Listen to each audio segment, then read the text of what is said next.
Hello everyone, welcome to the subsidy square. आज के video में हम राजस्थान की एग्रो पॉलिसी के बारे में बात करेंगे। इस पॉलिसी का वीडियो इस चैनल पर ऑलरेडी अपडेटेड है। ऑल्दो उस वीडियो के कमेंट सेक्शन में, मैसेजेस में लोग बहुत सारे डाउट्स पूछते हैं, इसीलिए इस वीडियो के अंदर हम जो बेसिक डिटेल्स है लाइक एलिजिबिलिटी एंड बेनिफिट्स, उसके साथ साथ जो हमको डेली डाउट्स मिलते हैं और जो इस पॉलिसी के अंदर रिसेंट में अपडेट्स आई है वो सब भी इनकॉर्पोरेट करेंगे। चलिए स्टार्ट करते हैं। ये पॉलिसी नए एग्रो बेस्ड प्रोजेक्ट्स या फिर जो पुराने बिजनेस है और वो एक्सपेंशन, डाइवर्सिफिकेशन या मॉडर्नाइजेशन के लिए जा रहे हैं, दोनों के ऊपर एप्लीकेबल है। इस पॉलिसी का ड्यूरेशन 31 मार्च 2024 तक रहेगा। एलिजिबिलिटी के अंदर जैसा हमने पहले बोला, नए प्रोजेक्ट्स या पुराने प्रोजेक्ट्स जो एक्सपेंशन, डाइवर्सिफिकेशन, मॉडर्नाइजेशन कर रहे हैं, सब कुछ एलिजिबल है। एलिजिबिलिटी के अंदर दो कैटेगरीज हो जाएगी। या तो आप एग्रो प्रोसेसिंग यूनिट्स लगा रहे हो, जैसे जो एग्रो के इनपुट्स आते हैं, मसालों की प्रोसेसिंग कर रहे हो या दाल की प्रोसेसिंग कर रहे हो, कैटल फीड लगा रहे हो, मिल्क की प्रोसेसिंग कर रहे हो या सब्जियों व फ्रूट्स की प्रोसेसिंग कर रहे हो, इस टाइप के जो प्रोजेक्ट्स होते हैं। या सेकंड कैटेगरी होगी, आप एग्रो का इंफ्रास्ट्रक्चर प्रोजेक्ट्स लगा रहे हो, जैसे वेयर हाउस लगा रहे हो या कोल्ड स्टोरेज लगा रहे हो एक्सेट्रा।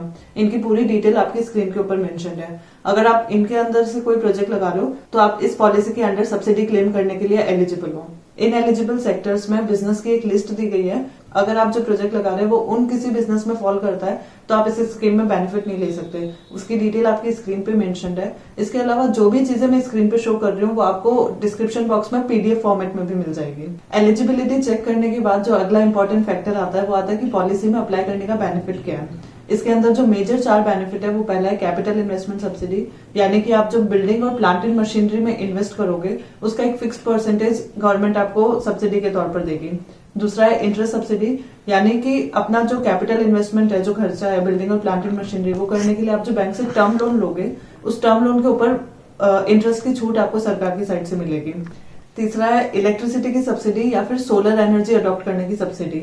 और चौथा है फ्रेट की सब्सिडी, मतलब आप जो फाइनल गुड्स बना रहे हो उसको एक्सपोर्ट करने के लिए या इंडिया के दूर के मार्केट्स में भेजने के लिए जो आपको भाड़ा लग रहा है उस भाड़े के ऊपर भी सरकार आपको सब्सिडी देगी। तो चलिए एक एक बेनिफिट डिटेल में डिस्कस करते हैं। सबसे पहले आता है capital investment subsidy. Capital investment subsidy में दो कैटेगरीज है। या तो आप फार्मर्स और देयर ऑर्गेनाइजेशन, मतलब किसान या किसानों के ऑर्गेनाइजेशन के रूप में अप्लाई कर सकते हो, या फिर आप अदर देन फार्मर्स और देयर ऑर्गेनाइजेशन अप्लाई कर सकते हो।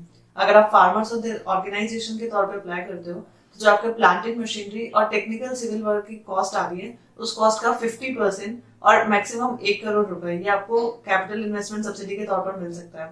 ठीक इसी तरह अगर आप अदर देन फार्मर्स और देयर ऑर्गेनाइजेशन अप्लाई करते हो तो आपकी जो टेक्निकल सिविल वर्क और प्लांट एंड मशीनरी की कॉस्ट है उसका 25% और मैक्सिमम 50 लाख रुपए ये आपको कैपिटल इन्वेस्टमेंट सब्सिडी के रूप में मिल सकता है। अब इसके अंदर जो हमने टर्म यूज किए हैं, टेक्निकल सिविल वर्क और प्लांट एंड मशीनरी की कॉस्ट, इनमें कुछ आइटम एक्सक्लूड किए जाएंगे।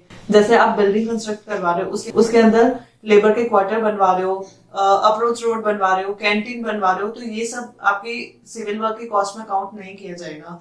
यानी कि बिल्डिंग में ऐसा कोई भी खर्चा जो आपके प्रोडक्शन से डायरेक्टली रिलेटेड नहीं है उसको टेक्निकल सिविल वर्क में काउंट नहीं किया जाएगा। ठीक इसी तरह प्लांट एंड मशीनरी की कॉस्ट में से भी कुछ एक्सक्लूजन दिए गए हैं, जैसे कि सीसीटीवी कैमरा लगाने की कॉस्ट या प्लांट एंड मशीनरी को पेंट कराने की cost, second hand machinery, working capital का मार्जिन, ये सारा कुछ आपकी प्लांट एंड मशीनरी की कॉस्ट में काउंट नहीं किया जाएगा। इन दोनों की कॉस्ट में से जो पार्ट एक्सक्लूड किया जाएगा उनकी पूरी डिटेल आपकी स्क्रीन पे मेंशन है। कैपिटल इन्वेस्टमेंट सब्सिडी में एडिशनल कैपिटल इन्वेस्टमेंट सब्सिडी या टॉप अप सब्सिडी का भी प्रोविजन है, लेकिन वो सिर्फ नई यूनिट्स पे लगेगा और कुछ कंडीशंस पूरी करने पर लगेगा। सिंस वो सारे यूनिट्स के लिए एप्लीकेबल नहीं है तो हम वीडियो में डिस्कस नहीं करेंगे, लेकिन जो डिस्क्रिप्शन बॉक्स में आपको पीडीएफ मिलेगी उसके अंदर इसके प्रोविजन मेंशन होंगे।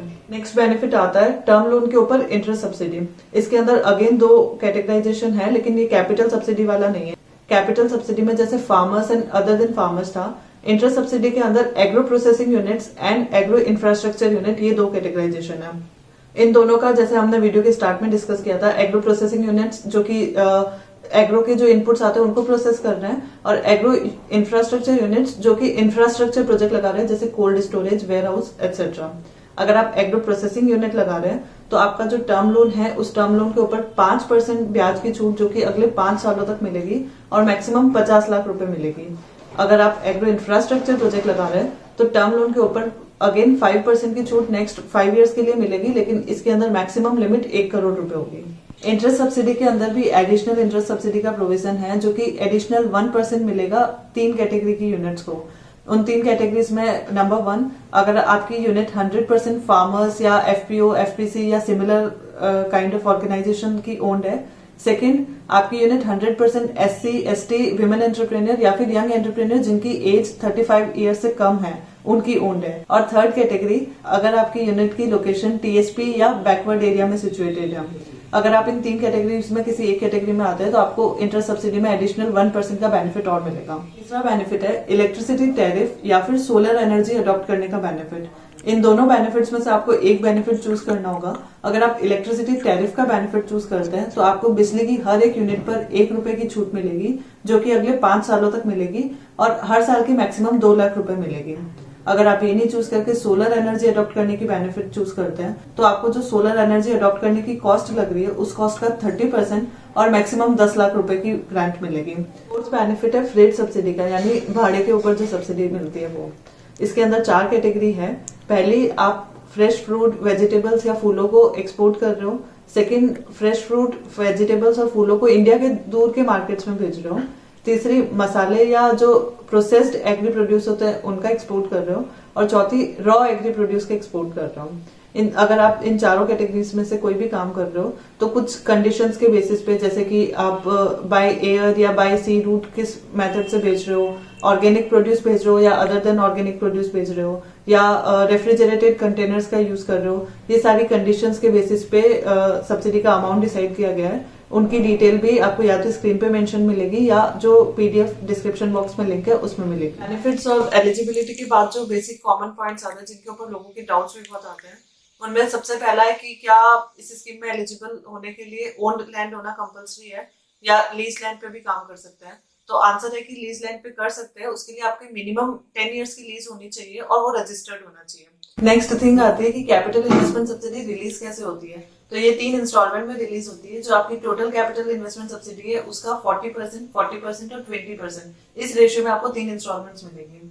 नेक्स्ट थिंग आती है कि का लॉक इन पीरियड, तो वो लॉक इन पीरियड आपके 3 इयर्स का रहेगा। नेक्स्ट जो एक इम्पॉर्टेंट और बहुत बेनिफिशियल अपडेट किया गया है वो ये कि इस पॉलिसी में जो एलिजिबल बिजनेस है वो बिजनेस एस्टेब्लिश करने के लिए आपकी लैंड का यूसेज चाहे जो भी हो, इंडस्ट्रियल, कमर्शियल, एग्रीकल्चर, चाहे जो भी यूसेज हो, आप उसको बिना कन्वर्ट कराए अपनी यूनिट एस्टेब्लिश कर सकते हैं। I will try to link that notification in the description box down below.